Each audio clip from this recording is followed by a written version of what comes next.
Spoštovane poslušalke in poslušalci, v studiu se mi je že pridružil dr. Bahvec. Lepo pozdravljeni in dobrodošli. Lep pozdrav. Torej, Sveti oče v okrožnici odpira pomembna pereča vprašanja tudi človeškega dostojanstva v času umetne inteligence. Ali je problem morda umetne inteligence predvsem tehnološki ali v resnici bolj tudi antropološke in duhovne narave? Se o tem nekako dovolj sprašujemo in se vam zdi, da je papež v pravem času in v pravem trenutku odprl to temo? Mogoče prva stvar, ki je zelo pomembna, umetna inteligenca ima zmožnosti, ki so tako močne, da je treba premisliti, kakšen je vpliv na človeka, na družbo, na kulturo. Se pravi, izhodišče je res ta izjemna moč umetne inteligence, ampak ko razmišljamo ne samo o tej zmožnosti, se moramo vprašati, kaj to pomeni za ljudi, za nas. In tukaj je dejansko veliko vprašanje, kako razumemo človeka in kaj je bistvo človeka. Zato ni presenetljivo, da je podnaslov te okrožnice, kako ohranjati dostojanstvo človeške osebe v teh novih tehnoloških okoliščinah. In mogoče samo ena vzporednica, ni presenetljivo, da je izbral datum podpisa 15. maj, obletnico prve socialne okrožnice papeža to je Rerum Novarum, ker takrat je potem vprašanje zgodnje industrializacije, kako ohranjati dostojanstvo človeka v okoliščinah, ki so zdaj zelo drugačne, ampak je nekaj vzporednosti. Ta vzporednica je vidna in po drugi strani seveda tudi temeljno vprašanje, da v tem času nekega tehnološkega razcveta ne izgubimo človeške osebe. Ja, dostojanstvo, zmožnost človeka biti človeški. Da je človek še vedno človek, ker vprašanje takrat je bilo seveda hudo izkoriščanje. Danes je mogoče uspeti nekaj drugega. Redukcija človeka na ta tehnološki vidik človeka, na logiko, ki je algoritemska in v enem mestu izjemno močno pokaže, da človek ni samo to. Človek ima srce. Po drugi strani pa pravi, ne gre za tehnofobijo, se pravi, ne gre za strah, ki nekako bi bil tisti, ki bi se zarezal v pore človeka, ampak vendarle vprašanje tega, kako odgovorno ravnati z novo tehnologijo. Tako je, ja. To je možnost, ki lahko veliko odpira, hkrati je pa treba biti zelo trezen in nekateri strahovi so upravičeni. Ampak tukaj sta dve možnosti. Tudi uporabi eno zelo močno biblično simboliko dveh poti. Dokument sam seveda opozarja na svet, ki ga torej, kot ste omenili, oblikujejo predvsem algoritmi, različni podatki, podatkovne baze. Kako lahko algoritmi vplivajo na našo svobodo odločanja? Pogosto celo ne, da bi se tega zavedali in slepo sledimo v resnici tem trendom, ki nam jih dajejo. Petrov naslednik svari pred odgovorno rabo in uporabo umetne inteligence. Ali se za tehnološkim napredkom včasih skriva tudi skušnjava, da bi človek nekako postal samozadosten absolut in pozabil na svojo odvisnost od Boga? Ja, mogoče dve stvari. Glejte, nek znanec mi je rekel, da uporablja umetno inteligenco pri biznisu, ker mu pomaga pisno pisati. Moji študentje, ne vem koliko, ampak vem, da je zelo trezen, uporabljajo umetno inteligenco za mnoge pripomočke in mnoge stvari vprašamo. Torej, tukaj zadaj se skriva en način spoznanja, na katerega mi nimamo vpliva. In ta način spoznanja je zelo determiniran, je določen, ima izbire, ki so vnaprej dane, poleg tega ima pa en način in ta način je treba biti previden, je všečen. Zato ni presenetljivo, da so se že zlorabe pojavile pred sodiščem. Zakaj? Ker spodbuja nekatere stvari, če jih vprašaš tako. Torej, to je sama logika umetne inteligence, ni nevtralna. Kaj pa morda ta odnos ravno med presežnim, med Bogom in na drugi strani umetno inteligenco? Ravno to, da tisto občutek ti da umetna inteligenca, da lahko pa s tem presegaš meje samega sebe. Res je. En del umetne inteligence govori o neki zmožnosti človeka in zato je zadnji transhumanizem tudi zelo. Ampak mogoče dve stvari sta bolj nevarni kot sam transhumanizem. In papež opozori na pravem mestu, da umetna inteligenca lahko najde pakt, povezavo tesno z evangelijskim protestantskim fundamentalizmom in krščanskim integralizmom, zakaj? Ker reducira človeka na določene vidike, ki ustrezajo pač določenim pogledom. In v tem smislu, ja, manihinizem, čisti manihinizem, dobro poslavo, mi smo dobri, to boš naredil in to bo... Tako. In to pomeni kaj? To pomeni na eni strani nova oblika suženjstva, ker je odvisnost suženjstva, ne? Po drugi strani pomeni pa, nekateri pa zasužnjujejo. Ne? To pomeni velik premik v tem, kakšni pa medčloveški odnosi. Se pravi, nekako tudi redukcija samega verovanja lahko, ne? Ali pa Specifična verovanja so potem utrjena in potem pride od spredaj seveda moralizem, Slovenci ga poznamo pod jansenizmom zelo močno, ne? Pride do izraza tega, da se pač amerikanizem, ker je to zadaj ameriški način razmišljanja, ne, uveljavi preko drugih kultur. Ne, in tukaj je umetna inteligenca pred tem, ne samo pred tem, kako jo uporabljamo, ampak pred tem, kako bo upoštevala te človeške razlike, kulturne razlike, zgodovinske razlike. Ne. Zdi se, da jih ne, da še ne razločuje tega, ne, da je nekako univerzalna in se še ne prilagaja človeku. To je ta hegemonska težnja nekaterih, ki uporabljajo umetne inteligence in same strukture umetne inteligence. Umetna inteligenca ima težavo s tem, se približa, je malo všečna, ne, te razločitve naredi, ne, ampak vem, da se ima težave z mogoče 2-3 antropološkimi lastnostmi človeka. Eno je to, kar Amerika nima, Evropa pa ima. Evropa ima narode, ima zgodovino. Ameriški človek drugače razmišlja o stvareh in to je ena velika razlika. Tako. In seveda, cel svet ima to. Druga stvar so te velike kulture. Ne? Mi imamo Azijo, ki drugače razmišlja kot Zahod. Torej, tukaj je le zadaj zelo močno vidna ta zahodna percepcija razumevanja človeka. Tretja stvar je pa predvsem to, kar je v umetnosti in kar je v temeljni antropologiji. Človek ni bitje samo logike, ki je analitična, ampak človek, ki je algoritemska. To pomaga marsikaj, recimo to čakirati, tukaj bomo ljudje zgubili proti umetni inteligenci najbrž, ali pa saj velika večina, da se ima možnosti, ali pa pri reševanju teh zadev. Drugo pa je vprašanje umetnosti tega večplastnosti tudi. Ja. In predvsem srca. Tega, ker smo na Zahodu malo izgubili, na Vzhodu pa nekako, da bistvo človeka ni razum, bistvo človeka je to, ker se poenoti in to je srce in človek je predvsem bitje simbola. Tega umetna inteligenca ne more osvojiti. Če pa obrneva mogoče malo to vprašanje na glavo in rečeva, kje pa so morda danosti umetne inteligence, da lahko človeka, ki se je recimo umaknil od cerkve, umaknil od prostora svetega, da morda ponovno začne iskati transcendenco, da se morda ponovno tudi z pomočjo uporabe tehnološkega napredka vrne v cerkev, če je to seveda mogoče. Vprašanje je najbrž to, ali človek ima vprašanje. Spomnim recimo Goljevško, ona je prek New Age-a vstopila v krščanstvo, ker je bila nezadovoljna z sekularnim razmislekom, iskala duhovnost. Prvi korak duhovnosti je bil New Age, naslednji korak, kot je sama v knjigi napisala, je vstop krščanstva. Torej, če najdeš vprašanja, ki jih pa umetna inteligenca sama po sebi ne daje, torej to je pa znotraj srca človeka, potem ti umetna inteligenca lahko pomaga, da prideš do odločenih informacij. Potem pa je težava v tem, ali ostane umetna inteligenca, ker to je stroj, ali te napoti k človeku, ker človek transcendenco živi znotraj okvirov družbe. Tako je. A v javnosti pogosto slišimo seveda tudi to plat zgodbe, da je upravičen tudi strah pred izgubo delovnih mest in celo prevlado strojev nad človekom. Nekaj sva nakazala, pa vendarle, dr. Bahovec, se vam zdi, da sama okrožnica dovolj natančno tudi naslavlja te strahove ali pa razume tudi pogled, ki je usmerjen seveda najprej proti človeku in ne proti izkoriščanju umetne inteligence za, kako bi rekel, dobičkonosnost, kar pa zagotovo tudi je ena posledica tehnološkega razcveta. Ja, vprašanje dela, mislim, da se pojavlja v 3 velikih sklopih te okrožnice. Eno je samo dolgo poglavje, ki se loteva vprašanje dela. Ker delo ni nekaj, kar škodi človeku. Delo je nekaj, kar sestavlja dostojanstvo človeka. Človek, ko dela, vidi svoje dostojanstvo. Zato je ena velika nevarnost ta, da bi se delo bifurkiralo. Torej, nekateri bi imeli veliko prednost od umetne inteligence, drugi bi pa degradirani na raven, ko bi rekel, samo uslug, ne tega, da bi razvijali to, kar človeka vredno je.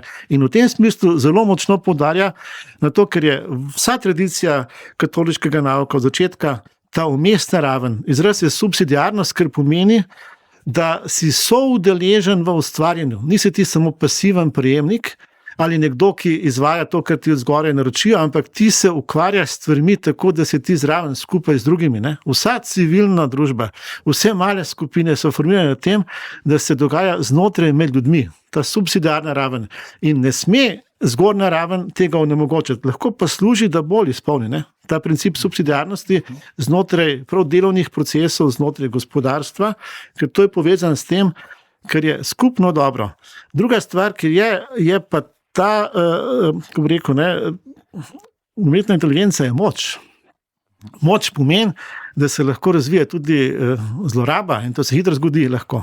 In to pomeni do neke nove služnosti, ker človek, ki ima moč, drugega uporablja samo za svoje koristi. Torej, degradacija človeka kot osebe na raven nekoga, ki izvaja. Lahko ga dobro plačaš, ampak vendarle on je osebnostno reduciran. Ta redukcija človeka, ki umetna inteligenca omogoča, ker je ogromna sila. Ne? To je fascinantno, veste. Se v bistvu sploh nekako človek 21. stoletja zaveda ali še nismo tam? Jaz mislim, da počasi se pokažejo, recimo danes, če pogledate, kakšne so posledice vseh teh omrežij, vseh teh socialnih skupin, vseh teh komunikacij prek mobitela, ki je dokaj novo, ugotovili smo, da to ni koristno. Do te mere, kot smo mislili, in se umika telefone iz učnega procesa.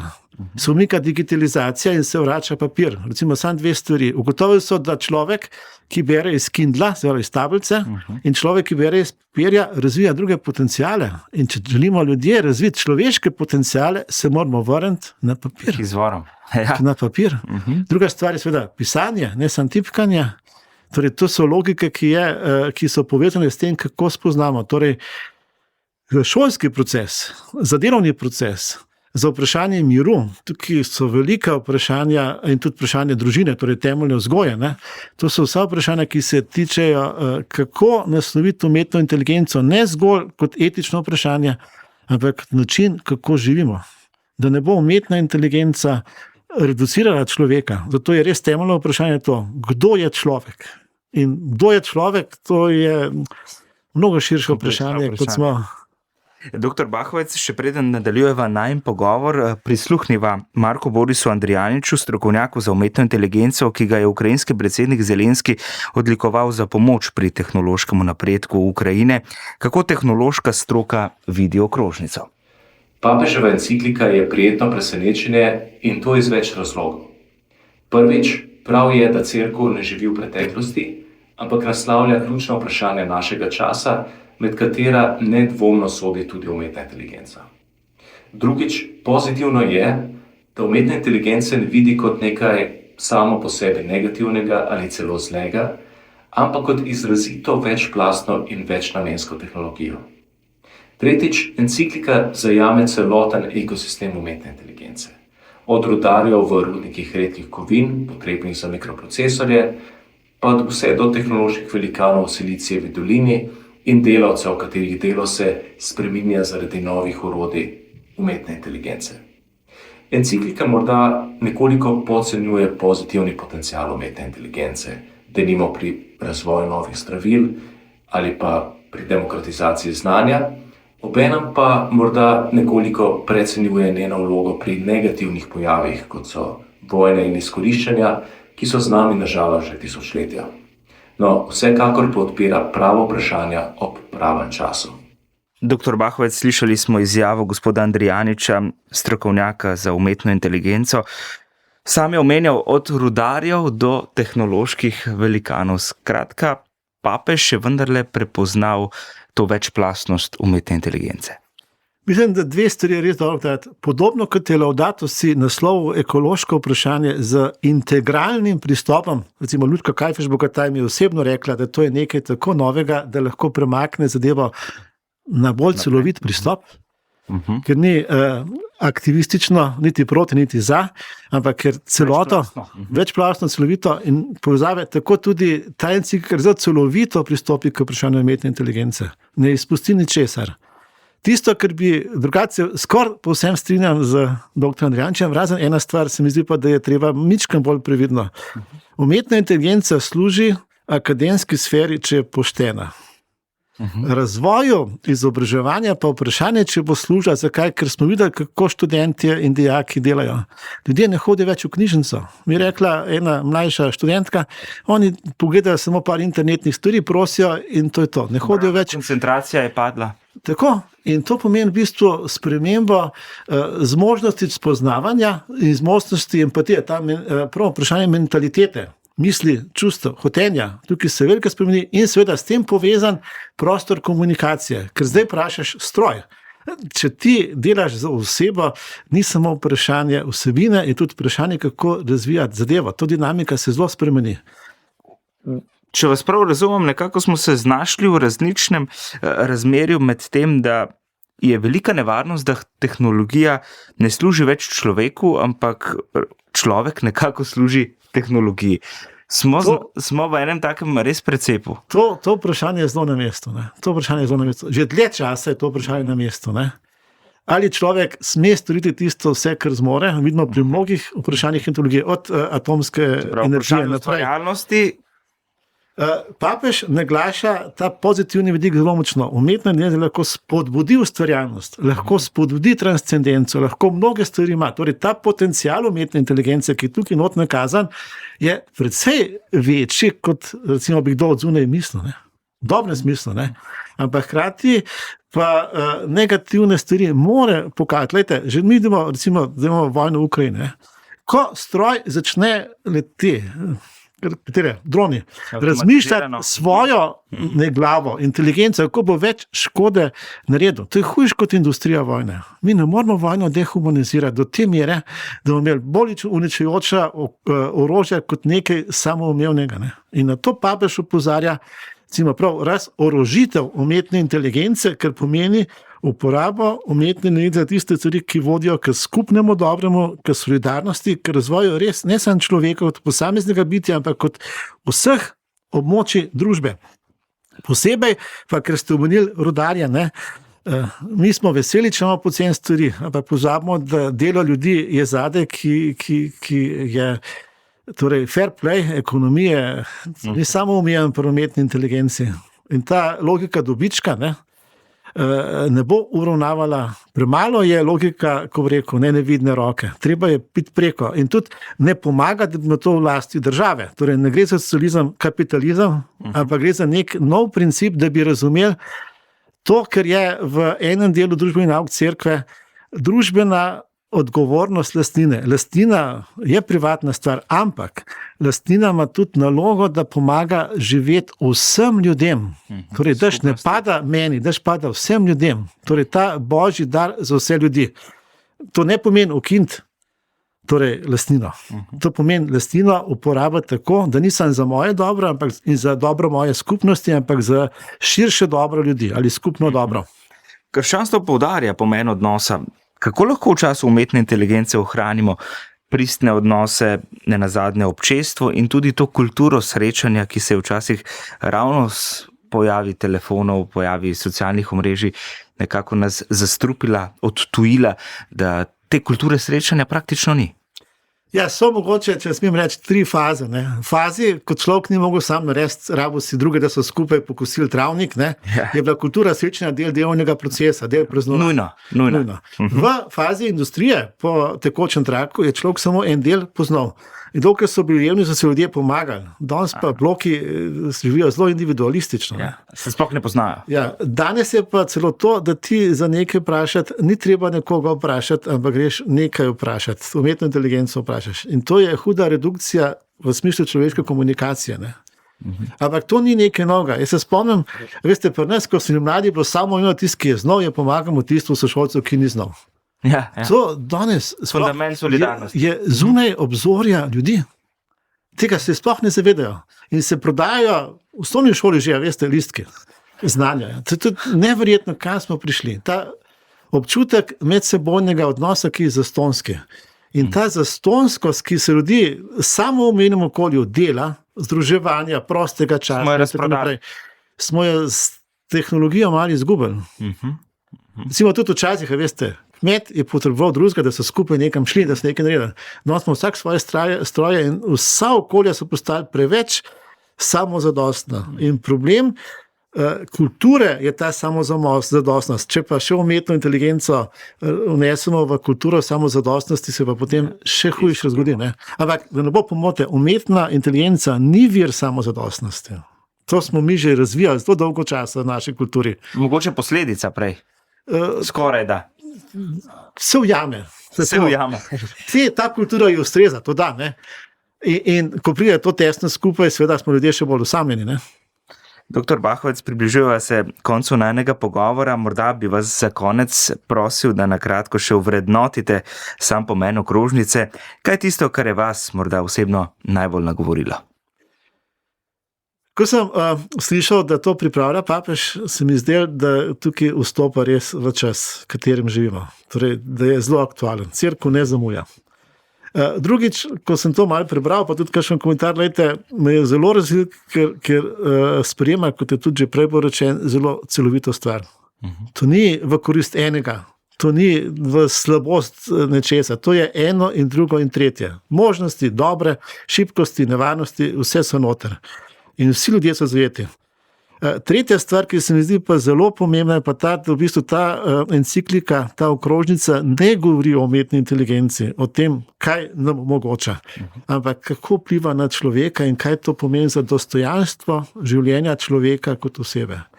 To antropološko vprašanje je, veste, mnogo globje kot vprašanje umetne inteligence. Se spomnim, če smem to reči, pred leti sem bil nekje malo bolj študijsko nekaj časa in sem bil tako vesel, ker je en pravoslaven avtor napisal, da temeljno vprašanje zanj je vprašanje, kdo je človek.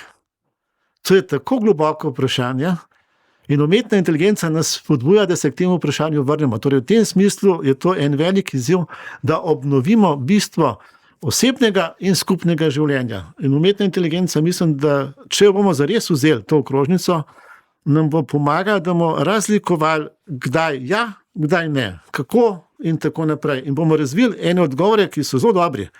Torej, to je velika priložnost. Pa hkrati treba se zavedati, to je orodje, ki je hujše kot atomska bomba.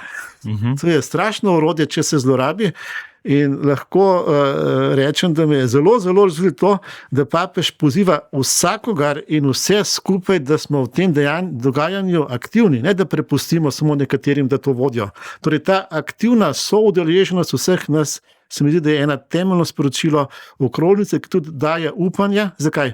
Ker ko je človek dejavno soudeležen, to postane bolj del njega, kot če smo samo uporabniki nečesa. Ne? Doktor Bahovec, najlepša hvala za vaše dragocene misli.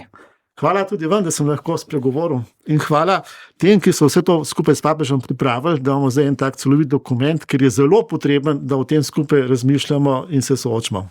Hvala pa tudi vam, drage poslušalke in cenjeni poslušalci. Želim vam lep preostanek dneva.